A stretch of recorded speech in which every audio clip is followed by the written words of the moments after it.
오늘은 3월의 세 번째 주일입니다. 예배 자리에 나오신 모든 분들 환영하고 축복합니다. 저희는 에베소서 강해를 계속 진행하는데 오늘이 10번째 시간입니다. 봉독해 주신 4장 1절에서 16절 말씀으로 오늘은 부르심을 받은 일에 합당하게, 이런 제목의 말씀 전하겠습니다. 영국의 최고 명문 대학 가운데 하나인 옥스퍼드 대학교에는 그레이트라는 별칭을 가진 고전 인문학부가 있습니다. 이 그레이트라는 과정은 대학의 설립 당시부터 지금까지 이 학교를 대표하는 학부 전공 과정입니다. 4년 동안 라틴어와 헬라어를 공부하고 플라톤, 아리스토텔레스와 같은 철학자들, 그리고 문학 작품들, 그리고 역사 서적들을 원문으로 읽게 되는 과정입니다. 보수적인 영국의 색깔이 묻어있는 전형적인 어떤 전공이라 할 수 있는데, 이곳에서 공부한 분들 중에는 현재 영국의 총리인 보리스 존슨을 비롯해서 기독교 변증가인 C.S. 루이스, 또 신약학자인 N.T. 라이트와 같은 훌륭한 분들이 꽤 많습니다. 여러분은 어떻게 생각하세요? 요즘처럼 이렇게 세상이 빠르게 변하고 있는데 하루가 다르게 기술 문명이 급변하는 세상에 너무나도 답답하게 옛날 고문서를 들여다보면서 그런 것들 읽고 해석하는 게 과연 가치 있는 일이라고 생각을 하십니까? 한국의 대학의 현실을 한번 보시면 이미 대부분의 대학의 인문학부가 거의 전멸 상태입니다. 명문학과, 도고 동문학과, 불어 불문학과, 전공을 가리지 않고 대부분의 인문학 전공들이 모집이 되질 않아요. 학생들이 지원을 안 합니다. 왜 그럴까요? 취업이 되지 않기 때문입니다. 취업에 별로 도움이 되지 않는다라는 생각 때문에 대학의 인문학 모든 전공들이 어려움을 겪고 있습니다. 여러분, 그럼에도 불구하고 이 옥스퍼드 대학교에서 그레이트라는 이 과정을 운영을 하면서 뭐라고 이야기하냐면 우리는 고전의 힘을 믿는다, 이렇게 이야기를 해요. 이게 무슨 이야기일까요? 인간이라고 하는 이 복잡한 동물을 이해하려면 고전을 공부하고 고전의 문학과 역사를 이해하는 것이 너무나 도움이 된다는 것이죠. 그래서 아무리 세상이 빠르게 변한다 할지라도 그 변하는 세상에 가장 능동적으로 유연하게 대처하는 길은 고전을 공부하는 것이다, 그렇게 믿는 겁니다. 옥스퍼드 대학교에 그레이트 과정이 있다면 우리 교회에도 비슷한 그레이트 과정이 있습니다. 옥스퍼드 대학교는 인류의 고전 작품들을 공부한다면 교회에서는 이 성경이라고 하는 고전을 공부합니다. 옥스퍼드에서는 그레이트 과정을 통해 인간이 누구인지를 아는 데 모든 관심을 기울인다면 교회는 성경을 통해 하나님이 누구이시고 우리 인간이 누구인지를 배우게 됩니다. 그래서 종교개혁자 장 깔뱅은 하나님을 아는 지식과 우리 인간을 아는 지식은 긴밀하게 연결되어 있다라고 말하곤 했습니다. 여러분, 그러면 우리가 이 교회에서 성경을 통해 배우게 되는 그레이트, 그게 뭘까요? 어떤 걸 우리는 배우게 되는 걸까요? 적어도 세 가지를 우리는 이야기할 수 있습니다. 예수님께서 직접 말씀하신 위대한 계명과 위대한 사명이 있습니다. 먼저 마가복음 12장 30절과 31절에 이렇게 말씀하시죠. 내 마음을 다하고 목숨을 다하고 뜻을 다하고 힘을 다하여 주 너의 하나님을 사랑하라 하신 것이요, 둘째는 이것이니 네 이웃을 네 자신과 같이 사랑하라 하신 것이라. 이보다 더 큰 계명이 없느니라. 예수님께서 말씀하신 위대한 계명, 영어로는 The Great Commandment라고 합니다. 위대한 계명이에요. 위대한 명령입니다. 예수님은 또한 마태복음 28장 19절 20절에서 이렇게 이야기하셨어요. 그러므로 너희는 가서 모든 민족을 제자로 삼아 아버지와 아들과 성령의 이름으로 세례를 베풀고 내가 너희에게 분부한 모든 것을 가르쳐 지키게 하라. 볼지어다 내가 세상 끝날까지 너희와 항상 함께 있으리라 하시니라.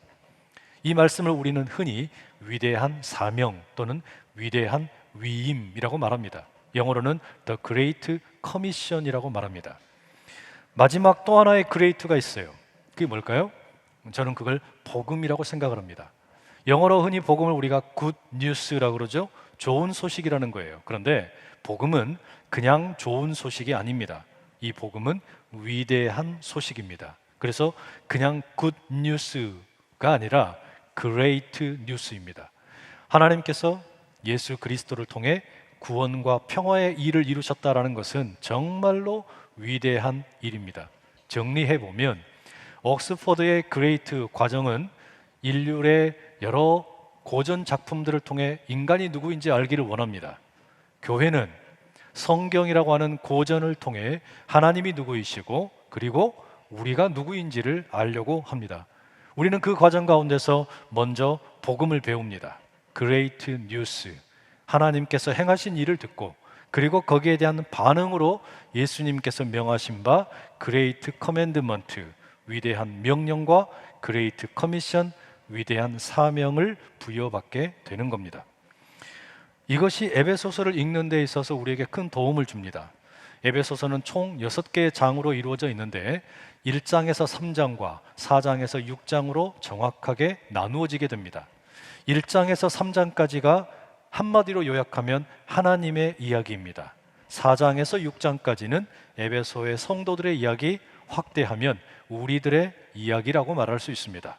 이를테면 1장에서 3장의 한 면을 이루고 4장에서 6장의 한 면을 이루는데 여기에 힌지가 달려 있습니다. 경첩이 있어요. 1장에서 3장의 하나님의 이야기, 그리고 4장에서 6장의 우리의 이야기가 이렇게 맞물려 있다라는 이야기입니다. 그래서 1장에서 3장의 이야기는 결국 예수 그리스도의 복음 이야기입니다. 굿 뉴스입니다. 그레이트 뉴스입니다. 그리고 이제 4장에서 6장까지는 그 복음을 들은 사람들이 예수님이 말씀하신 바 그레이트 커맨드먼트, 그레이트 커미션, 이 위대한 계명과 위대한 사명을 어떻게 실천할 것인가, 여기에 대한 내용을 담고 있다 말할 수 있습니다. 여러분, 우리가 성경을 읽을 때는 언제나 이 두 개의 관점이 필요합니다. 하나님의 이야기와 우리의 이야기가 있다는 이야기예요. 하나님께서 예수 그리스도를 통해 행하신 일, 그 하나님의 이야기를 우리는 복음이라고 이야기합니다. 그리고 우리는 또한 그 복음에 대한 반응으로서 우리의 이야기를 찾아서 읽게 되는 겁니다. 성경을 읽다가 하나님께서 행하시는 일들을 보면 참 행복해요. 얼마나 감사한지 모릅니다. 은혜가 넘칩니다. 하나님께서 행하셨던 그 복음의 이야기들 너무너무 감격스럽습니다. 그래서 우리가 너무 좋아하죠. 은혜의 이야기 너무너무 좋아합니다. 그런데 문제는 복음에 대한 이야기만 좋아하고 거기서 멈춰버리는 경우가 너무 많다는 점입니다. 하나님의 이야기는 좋아하는데 복음에 대한 반응으로서의 우리의 이야기에 대해서 눈을 감아버려요. 귀를 막아버려요. 입을 닫아버리는 겁니다. 왜 그럴까요? 어렵기 때문입니다. 불편하기 때문입니다. 때로는 고통스럽기 때문입니다. 그러나 여러분, 이것은 우리의 신앙에 있어서 온전한 모습이라 말할 수가 없겠죠. 하나님의 이야기, 복음의 이야기를 알았다면 거기에 대한 반응으로서의 우리의 이야기가 반드시 필요합니다. 유튜브에 잘잘법이라는 채널이 있습니다. 잘 믿고 잘 사는 법, 이걸 줄여서 잘잘법이라고 하고 있는데, 이 채널에 며칠 전에 남포교회 원로이신 박영선 목사님이 출연을 하셨어요. 고난이라는 주제에 대해서 설명을 하시는데 출애굽 이야기와 가나안 입성 이야기를 비교해서 설명을 하시더라고요. 아주 흥미롭게 들었습니다. 이런 이야기를 하셨어요. 이스라엘 백성들이 경험한 출애굽 이야기는 궁극적으로 가나안의 입성 이야기와 연결이 된다라는 겁니다. 그런데 출애굽 이야기와 가나안 이야기는 커다란 차이점이 있다는 거예요. 정말 그렇죠. 출애굽 이야기는 전적으로 하나님께서 행하신 일입니다. 하나님께서 10가지 재앙을 애굽에 내리시죠. 이 나일강을 피로 만들기도 하시고 모든 장자들을 다 죽이기도 하십니다. 홍해를 가르십니다. 그래서 이스라엘 백성들은 마른 땅을 밟고 구원받지만 애굽의 군대는 그 중간에 물이 합쳐지면서 수장을 당합니다. 광야를 걷는 배고픈 이스라엘 사람들을 위해서 만나를 내려주시고 또 메추라기를 보내셔서 단백질을 보충하게 하십니다. 낮에는 구름 기둥으로 함께 하셔서 더위를 피하게 하시고 밤에는 불 기둥으로 함께 하셔서 추위를 이기게 하십니다. 이 모든 과정에서 이스라엘 사람들이 딱히 할 일이 없습니다. 이건 전적으로 하나님께서 다 하시는 일이에요. 하나님께서 이 모든 일을 행하셨습니다. 그러니 그냥 감사하고 찬양하고 주신 바 은혜를 누리기만 하면 됩니다. 하지만 가나안에 들어가는 이야기는 성격이 다릅니다. 이제는 이스라엘이 무언가 적극적으로 행동을 해야 합니다. 가나안 원주민들과 맞서서 싸워야만 합니다. 여러분, 하나님께서 홍해를 가르셨는데 여리고성을 무너뜨리지 못하시겠습니까? 가나안 모든 민족들을 이기지 못하시겠습니까? 당연히 하실 수 있습니다. 그런데 하나님께서는 홀로 하실 수 있는 그 모든 일을 그렇게 하지 아니하시고 이스라엘 백성들에게 일정한 역할을 부여하시는 겁니다. 가만히 보면 하나님께서 여리고성을 앞두고 이스라엘 백성들에게 명령을 하시죠. 6일 동안 하루에 한 바퀴씩 여리고성을 돌라고 하십니다. 7번째 날에는 7바퀴를 돌라고 이야기를 하세요. 왜 그렇게 하시는 걸까요? 그렇게 하지 않아도 하나님께서는 여리고성을 무너뜨리실 수 있는데 도대체 왜 하나님께서는 이스라엘 백성들에게 무언가 일을 시키시는 걸까? 바로 여기에 출애굽 이야기와 가나안 이야기의 차이점이 있다는 이야기입니다. 그게 뭘까요? 하나님께서는 광야의 40년 시간을 통해서 이스라엘 백성들을 훈련시키셨습니다. 이제 이들이 구원받은 백성으로서 가나안 땅에 들어가 어떻게 살아야 할 것인가? 언제나 매번 하나님께서 구원의 역사를 베푸실 수도 있지만 그것은 진정한 자유가 아닙니다. 자유롭게 된 이스라엘 백성들이 자신들이 가진 바 자유를 가지고 하나님의 뜻을 따라 살아갈 수 있는 내적인 힘, 영적인 힘, 이것을 기를 수 있기를 원하시는 거죠. 그래서 하나님은 이스라엘 백성들을 조금씩 훈련시키시고 가나안 땅에 입성하게 하시는 겁니다. 이게 에베소서 1장에서 3장과 4장에서 6장의 차이점이라고 할 수 있습니다. 1장에서 3장에 이어지는 내용은 하나님께서 행하신 복음 이야기입니다. 예수님께서 행하신 복음의 이야기예요. 사도 바울이 말합니다. 에베소 교회의 성도들이여, 당신들은 본래 이방인입니다. 하나님으로부터 멀어진 존재들입니다. 하나님의 자녀가 아닙니다. 그런데 유대인과 이방인 사이의 중간에 막힌 담을 예수님께서 무너뜨리셔서 당신들이 하나님의 자녀가 되었습니다. 그래서 사도 바울이 외치죠. 예수님은 우리의 화평이 되십니다. 여기까지 이어진 내용을 보면 에베소 성도들이 딱히 할 일이 없어요. 이 모든 건 하나님께서 예수 그리스도를 통해 행하신 일입니다. 성령께서 행하시는 일입니다. 에베소 교회 성도들이 개입할 여지가 전혀 없어요. 말하자면 에베소 교회 성도들이 경험한 일종의 출애굽 사건입니다. 홍해가 갈라지는 것과 같은 사건을 경험한 겁니다. 유대인과 이방인 중간에 막힌 담이 허물어짐으로 홍해가 갈라지고 또 휘장이 갈라지고 새로운 생명의 길이 나게 되었습니다. 그러니 여러분, 이 과정에서 에베소 교회 성도들은 하나님의 이야기, 예수 그리스도의 복음 이야기, 더 그레이트 뉴스를 들은 겁니다. 그런데 여기서 편지가 끝나지를 않아요. 에베소 교회 성도들은 이제 출애굽을 경험했으니 가나안 땅에 들어가야 합니다. 이 과정에서는 하나님께서 전적으로 일하시지만 에베소 성도들도 무언가 적극적인 일을 해야만 합니다. 그게 4장에서 6장의 이야기예요.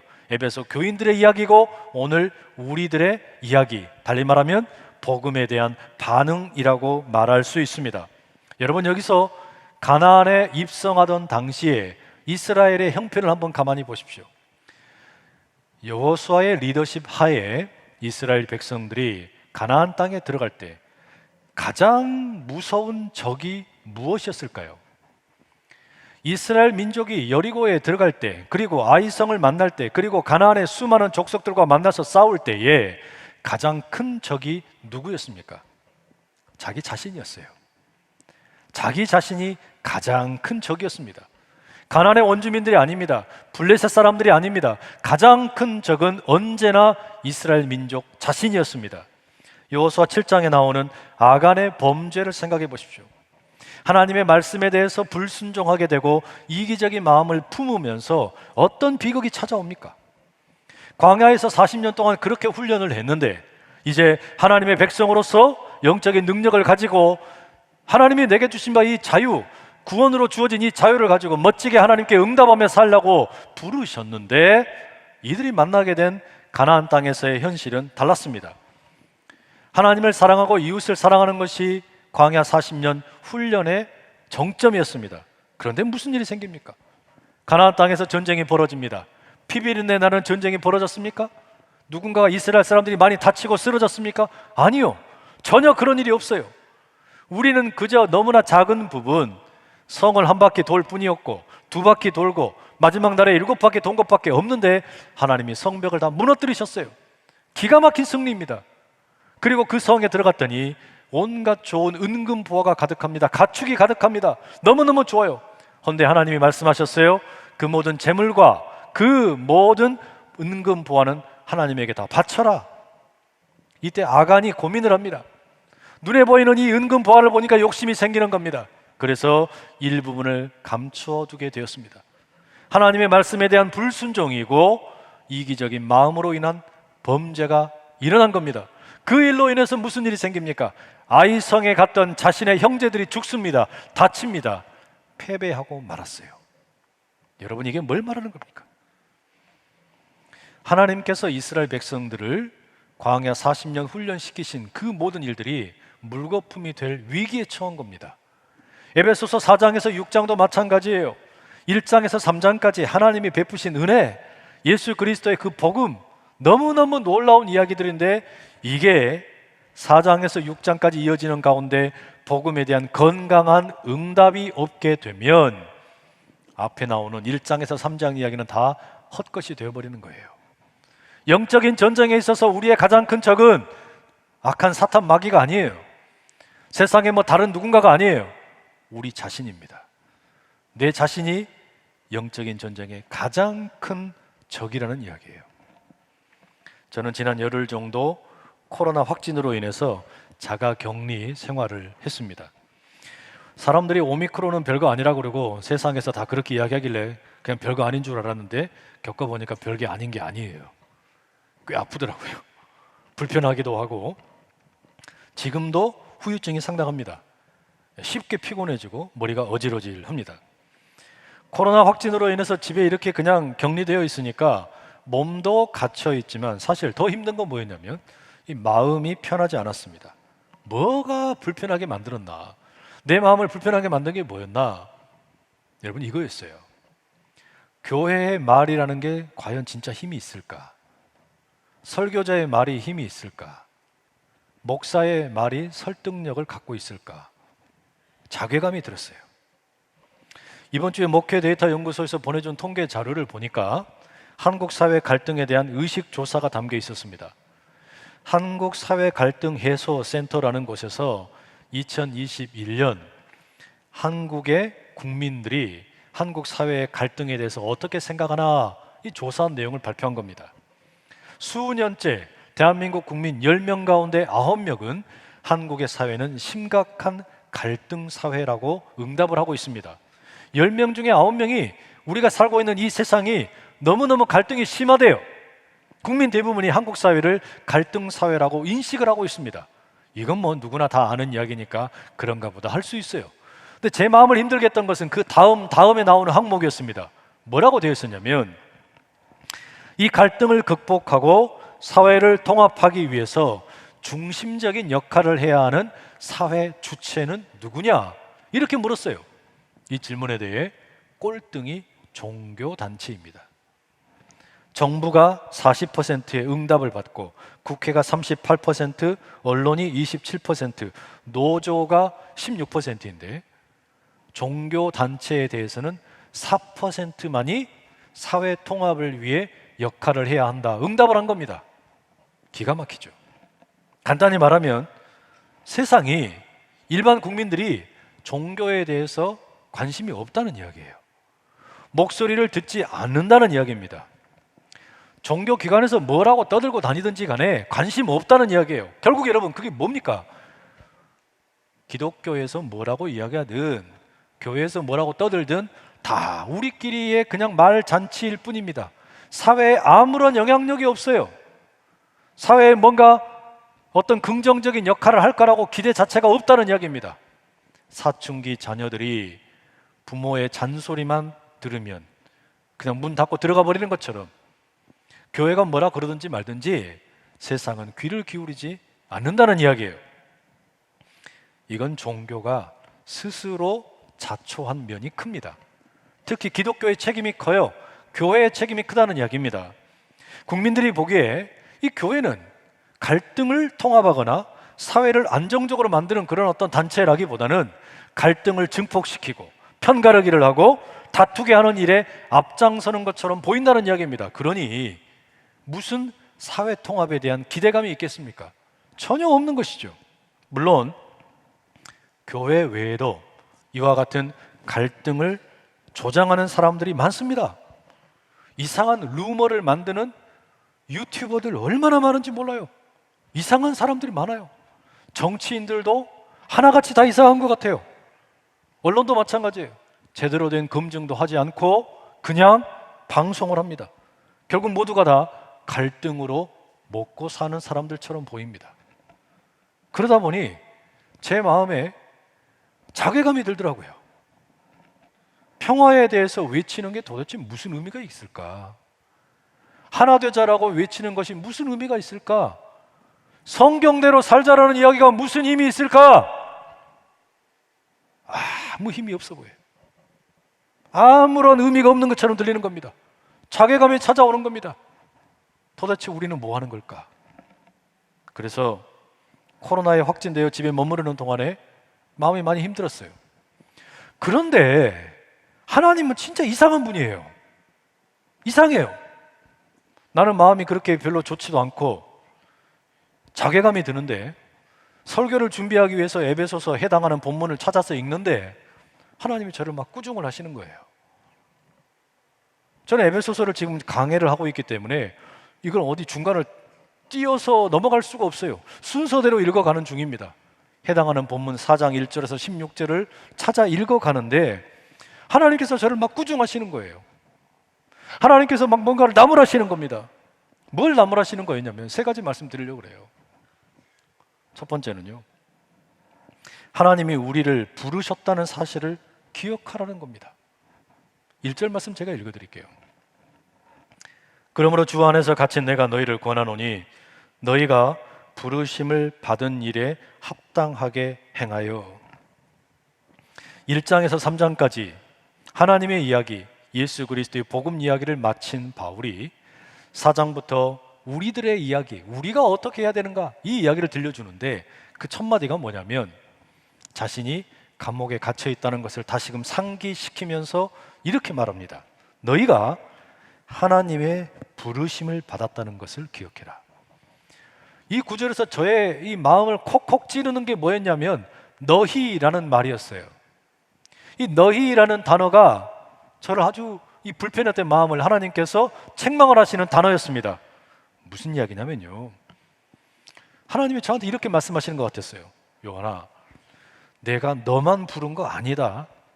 내가 네가 좋아하는 사람들만 부른 거 아니다. 나는 네가 싫어하고 네가 짜증내는 사람들도 내가 불렀다. 이렇게 하시는 것처럼 들리는 거예요. 내 마음에 들지 않는 사람도 하나님이 부르셨다?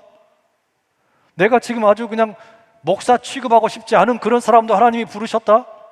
저게 무슨 교회야? 저게 무슨 성도야? 이렇게 생각하는 사람도 하나님이 부르셨다? 하나님이 그렇게 말씀을 하시는 걸로 들리는 거예요. 여러분, 이게 뭘 말하는 거겠습니까? 우리는요, 교회 안에서 신앙생활 하지만 자기 마음에 들지 않는 사람들이 있어요. 내 마음에 들지 않는 그런 사람들이 얼마든지 있다는 이야기입니다. 그런데 이게 우리에게 주는 그 교훈이 뭐냐면 설령 내 마음에 들지 않을지는 몰라도 그도 하나님이 부르셨다는 거 잊지 말라는 겁니다. 그럼 어떻게 해야 됩니까? 내 마음에 들지 않는 그 누군가를 너무 비난하거나 악마화하지 말라는 거예요. 지금은 형편이 없고 무식하고 신앙대로 살지 않는 것 같고 아주 개차반처럼 보일지 몰라도 언젠가 하나님이 쓰실지 어떻게 하냐는 거죠. 극단적으로 예를 들자면 지금은 인생을 아주 개판으로 삽니다. 망난입니다. 그런데 교통사고를 당해가지고 뇌사 상태에 빠졌다고 한번 생각을 해보세요. 그가 자신의 장기를 다 기증을 하겠다, 그리고 세상을 떠났다. 여러분, 그 인생을 우리가 어떻게 평가할까요? 참 난감하잖아요. 하나님께서는 그렇게도 역사하실 수 있는 분입니다. 그러니 내 자신과 내가 좋아하는 사람들만 하나님이 부르신 것이 아니고 내가 싫어하고 내가 정말 상종하고 싶지 않은 인간들도 하나님 부르셨다라는 거, 이걸 기억한다면 누군가를 너무 악마화하지 말아야 한다는 이야기죠. 두 번째는요, 하나님께서 우리가 하나가 되기를 간절히 원하신다는 이야기를 또 들려주시는 거예요. 2절과 3절 읽어드릴게요. 모든 겸손과 온유로 하고 오래 참음으로 사랑 가운데서 서로 용납하고 평안에 매는 줄로 성령이 하나 되게 하신 것을 힘써 지키라. 평안에 매는 줄로 성령이 하나 되게 하신 것을 힘써 지키라. 하나 되게 하는 것을 힘써 지키랍니다. 하나 되는 일을 절대로 포기하지 말라라고 주님이 말씀하시는 거예요. 근데 이게 제가 왜 부담스러웠던 거냐면, 아무리 봐도 요즘 우리 사회를 보면 어느 분야나 남에 대해서 욕 잘하고요, 가짜뉴스 잘 만들고요, 자기가 다른 사람보다 특별하다고 의시되는 사람들이 인기가 많아요. 그렇지 않습니까? 어디를 봐도 그래요. 점잖은 사람들은 다 욕만 들어먹어요. 가만히 있는 사람들은 아무것도 아닌 게 돼버려요. 오히려 그냥 목소리 크고 내가 특별하다 그러고 다른 사람들 비난하고 험담하고 뒷담 하나 까고 이런 사람들이 인기가 많은 거예요. 희한한 거예요. 그래서 저도 한번 이렇게 생각을 해봤어요. 이참에 나도 그냥 광화문이나 갈까? 광화문에 자리 없으면 동대문이라도 갈까? 아니면 다른 목사들은 다 가짜다, 다 쓰레기다, 나만 진짜다 이렇게 떠벌리고 다닐까? 아니면 다른 사람들은 성경을 몰라, 저것들은 다 아주 가짜야, 공부도 제대로 안 했어, 신학을 몰라, 하나님의 계시를 받은 적도 없어, 나 혼자 받았어, 나에게만 특별한 능력이 있어, 이렇게 한번 그냥 깝치고 다녀볼까? 아니면 다른 사람들에 대해서 험담이나 하고 뒷조사나 하고 다니고 그렇게 해가지고 그냥 막 물고 늘어지고 사람들 괴롭히면서 키득키득거리고 살까? 그러면 사람들 좋아하겠지. 그러면 사람들 좋아하겠지. 미안하지만 이 말씀 읽으면서 그런 마음 원래도 없었지만 다 지워버렸어요. 왜? 그건 여러분 하나님이 좋아하시는 일이 아니에요. 그건 절대로 하나님께서 원하시는 일이 아닙니다. 사람들은 설령 죄악된 본성 가운데 살고 있는 인간들은 그런 걸 좋아할지 모르지만 하나님은 그런 거 원하신 적 없어요. 예수님께서 요한복음 17장에 대제사장적인 모습으로 제자들을 위해서 기도했습니다. 아버지요, 아버지와 내가 하나인 것처럼 저들도 제발 하나 되게 해주십시오. 그게 예수님의 기도였어요. 사도 바울도 에베소서 이 편지를 쓰면서 1장에서 3장까지 하나 되게 해달라는 이야기를 얼마나 주구장창 계속하고 있습니까? 오늘 읽은 본문에도요, 하나가 되겠다라는 거에 대해서 그 중요성을 하나님도 한 분이시고 예수님도 한 분이시고 성령도 하나이시고 세례도 하나이고 한 몸이고 한 소망이고 이 모든 내용들을 반복해서 계속 이야기합니다. 이게 하나님의 뜻이에요. 이게 하나님의 뜻이라는 이야기입니다. 그러니 여러분, 하나가 되어야 한다는 소리, 평화를 위해서 일해야 된다는 소리, 그저 아무것도 아닌 것 같고 힘도 하나도 없는 것 같고 무슨 뭐 쓸데없는 소리처럼 들릴지 모르지만, 그러나 교회는 이 목소리를 포기할 수가 없는 거예요. 우리가 이 소리를 포기할 수가 없는 거예요. 사람들은 비웃습니다. 하나마나 한 소리 뭐하러 다녀? 저게 무슨 힘이 있어? 오히려 맞서 싸우고 갈라치기 하고 갈등하고 다른 누군가를 제압을 해서 완전히 그냥 죽도록 패버려야지. 무슨 놈의 평화야? 무슨 놈의 하나됨이야? 이렇게 생각할지 모른다는 이야기예요. 그런 이야기가 훨씬 인기 많아요. 그러나 교회는 하나됨을 외쳐야 합니다. 평화를 위해서 외쳐야 돼요. 인기를 얻기 위해서가 아니라 그게 하나님께서 원하시는 것이기 때문입니다. 교회에서 성도들이 하나 되는 거, 가정에서 부모와 자녀가 하나 되는 거, 여당과 야당이 하나 되는 거, 경영자와 노동자가 하나 되는 거, 남자와 여자가 젠더 갈등을 뛰어넘어서 하나 되는 거, 여러분 그게 하나님께서 원하시는 거잖아요. 누가 듣든지 말든지 좋아하지 않든지 상관없이 우리는 이 소리를 외쳐야 할 책임이 있어요. 하나님께서 그 마음을 저에게 다시 심어주시는 거예요. 바울이 이야기하지 않습니까? 평안에 매는 줄로 성령께서 하나 되게 하신 것을 힘써 지켜라. 우리 그럴 수 있기를 축복합니다. 마지막 하나님이 이 본문 가운데 들려주신 말씀, 다양성을 존중하라는 말씀을 주세요. 11절에서 12절입니다. 그가 어떤 사람은 사도로, 어떤 사람은 선지자로, 어떤 사람은 복음 전하는 자로, 어떤 사람은 목사와 교사로 삼으셨으니 이는 성도를 온전하게 하여 봉사의 일을 하게 하며 그리스도의 몸을 세우려 하심이라. 이게 참 이상하게 들릴 수 있습니다. 바로 앞에서 하나 되어라고 이야기를 해놓고서 그 다음에 바로 다양성을 존중하라 이렇게 이야기하니 이상하지 않습니까? 그럼 뭐 하나 되라는 거야? 다양성을 존중하라는 거야? 이렇게 들릴 수가 있어요. 근데 이걸 어떻게 이해해야 하는 거냐?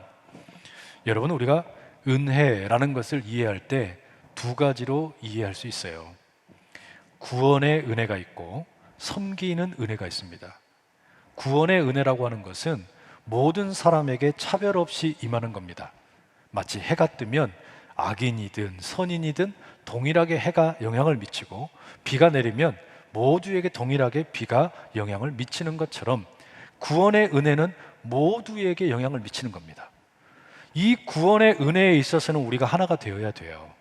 그런데 섬기는 은혜가 있어요. 이건 사람마다 다릅니다. 섬기는 은혜는 각자 자신들이 가지고 있는 성품, 능력 또는 지적인 수준, 경제적인 수준 이런 것을 따라서 다양하게 섬길 수 있도록 하나님이 은혜를 주시는 거예요. 이건 다양한 거예요. 이건 획일적으로 만들 수가 없는 겁니다. 그래서 구원의 은혜로는 우리가 하나가 되지만 섬기는 은혜에 있어서는 다양성을 인정하고 존중하라는 이야기입니다. 그런데 이 다양성을 존중한다는 게 여러분 쉬운 일이 아니에요. 다양성을 존중하려 그러면 전제되어야 할 게 있는데 그게 뭐냐면 인내입니다. 참을 수 있어야 돼요. 그래야만 다양성이 존중이 됩니다. 왜 그럴까요? 다양한 이야기를 듣는 거 정말 피곤한 일입니다. 이게 쉬운 일이 아니죠. 그냥 힘으로 밀어붙이는 게 훨씬 편합니다. 훨씬 쉬운 방법이에요. 그러나 하나님께서는 뭘 요구하시는 겁니까? 구원의 은혜로 하나 된 우리가 섬기는 은혜에 있어서 다양한 목소리를 함께 경청하며 나아가라는 겁니다. 그 이유가 뭐냐? 12절에 나와 있는 것처럼 성도를 온전하게 하여 봉사의 일을 하게 하며 그리스도의 몸을 세우려 하심입니다. 우리 모두가 다 구원의 은혜를 동일하게 경험을 했는데 우리 각자에게 하나님께서는 또한 섬기는 은혜를 주셨어요. 그래서 각각의 성도들이 섬기는 은혜를 통해서 온전하여지고 봉사의 일을 하면서 우리 모두가 예수 그리스도의 몸을 세워가는 일을 하기 때문이라는 겁니다. 우리 몸이 다 눈이 아니에요. 우리 몸이 다 입이 아니에요. 우리 몸에는 수만 가지 지체들이 있습니다. 이 다양한 지체들이 함께 모여서 내 몸을 구성하는 것처럼 우리가 교회를 섬기는 게 그렇다는 거예요. 우리가 그리스도의 몸을 세우는 것이 그렇다는 겁니다. 그러니 각자의 목소리를 귀 기울여 들어주라는 겁니다. 여러분 꼭 기억하십시오. 내가 싫어하는 사람도 하나님이 부르셨습니다. 공허한 외침일지 몰라도 우리는 하나됨을 외쳐야 합니다. 다양함은 불편하지만 그리스도의 몸을 세우는 일입니다. 그러니 위대한 복음, 예수 그리스도의 복음을 들은 우리들이 위대한 명령과 위대한 사명에 온전히 응답을 하면서 위대한 교회와 위대한 성도가 될 수 있기를 간절히 축복합니다. 기도하겠습니다. 사랑하는 하나님 아버지, 우리를 부르신 그 부르심에 합당하게 행하는 우리가 되기를 소망합니다. 때로는 너무나 달라 보이는 그 누군가가 꼴보기 싫어서 전혀 상대하고 싶지 않은 그런 때도 있지만, 하지만 하나님의 부르심은 나와 내가 좋아하는 사람들 뿐만 아니라 불편한 사람들에게도 있음을 기억하게 하시고, 우리 모두를 사람들이 좋아하지 않을지라도 하나 되게 하시는 그 주님의 음성에 귀 기울이며 선포케 하시고 다양함이 함께 어우러져 그리스도의 몸을 세워가는 아름다운 우리 모두가 되게 하옵소서. 예수님의 이름으로 기도드립니다. 아멘.